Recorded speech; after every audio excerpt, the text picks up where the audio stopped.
Welcome back again. Fast forward from 2001, 2002, I'll go straight to 2005.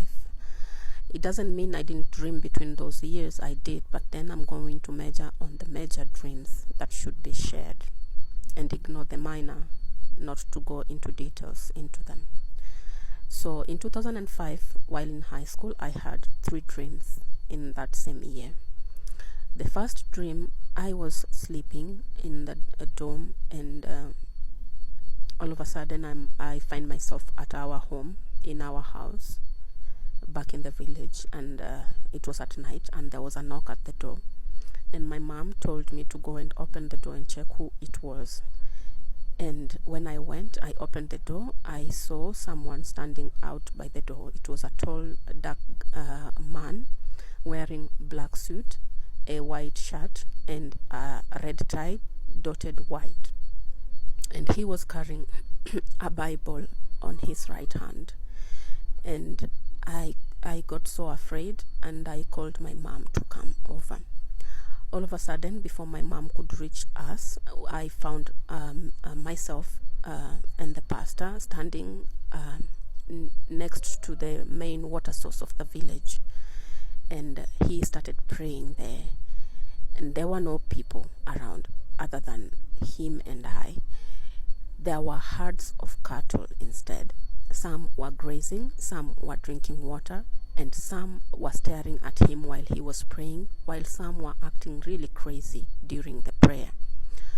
He prayed for a while, and the cattle that were acting crazy got back to normal, and the entire herds of cattle came to listen to what he was talking about, and he preached to them. Not all the cattle, though, stood there to listen to what he said. Some left before he could finish the prayers. I woke up, and I found myself, I was in school and not at home, and I was like, what kind of a weird dream I had, and whom can I talk to about? Because now I'm in school, I'm not at home with my mom. I'll talk to her about. So I just ignored it, but still it would ring in my mind once in a while. Few weeks into it, within the term, still in school, I dreamt I was in my house back in the village again. This time there was no pastor. Otherwise, there were people, there were people outside. They were wailing, they were crying, and they were just outside our door.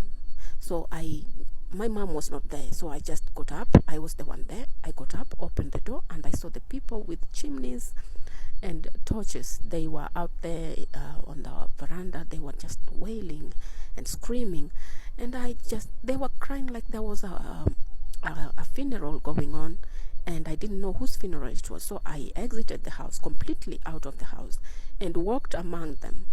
They were not seeing me. I was seeing them. I could identify them by names, but I never talked to them because it was not registering in my mind. Why would they be crying at our house? Who was that they were crying for? And I turned around, facing back to our house, and I saw a coffin laid on the right side of our house, and I was scared and curious at the same time to know who was in there and why they were crying and why they couldn't see me. But the most important thing was to me is to see who was in there. So I walked slowly towards the coffin, and when I peeped inside, I saw my mom laying there with the cotton in her nose, and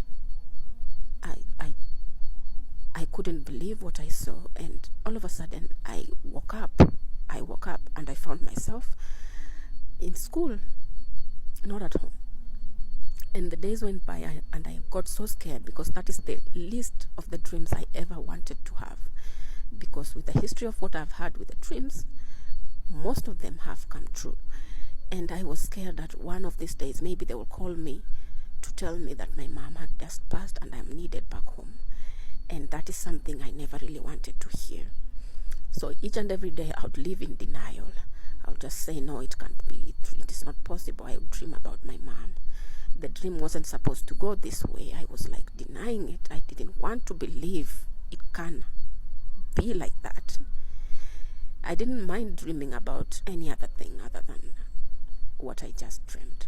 So when midterm came and we went to our homes, I reached home at our village, and I found my mom. She never loved to stay in Nairobi or Mombasa. She just preferred the village life after my dad passed on, and that's how she liked it. So when I went there, I found her renovating a store. There is a store in our house. She was renovating it, repairing the door and fixing whatever was supposed to be fixed, something that has been there for a while and she never even looked into. And I found myself just asking her, why are you doing that today? And she's like, well, I'm doing this because when I die, I want you to put my important stuff in here so that nobody will take it. That's what she said. And when she spoke about that, the dream I had hit me. Whatever she said hit me so hard that I didn't even know what to say. So after some time, she asked me, have you had any other dreams lately? And then I said yes, but then I spoke to her about the dream of the past I had, and I never shared to her about the dream I had of her. So she said, okay, like usual, I don't know what to say. And she said she doesn't know how to help me through with the dream, but she feels good listening to what I say. And I felt great for her listening to me. Even if there is no much help from her, it was a relief for her to listen to what I said. And I went back to school, and I had this fear, or maybe they will call me, my mom has died. And that time I made a decision that we've always been having Christmas in Nairobi after school, and in 2005 I decided I will spend my Christmas with my mom.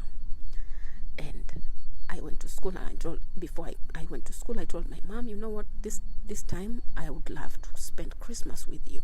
And she said, it's okay, you don't want to go to Nairobi like your brothers and sisters? I said, no, this time we're staying for Christmas here. We'll make Christmas, however little we will have, we will make it, and we will celebrate it here with you. It's been a while since we did. And she said she was fine with it, so I went to school.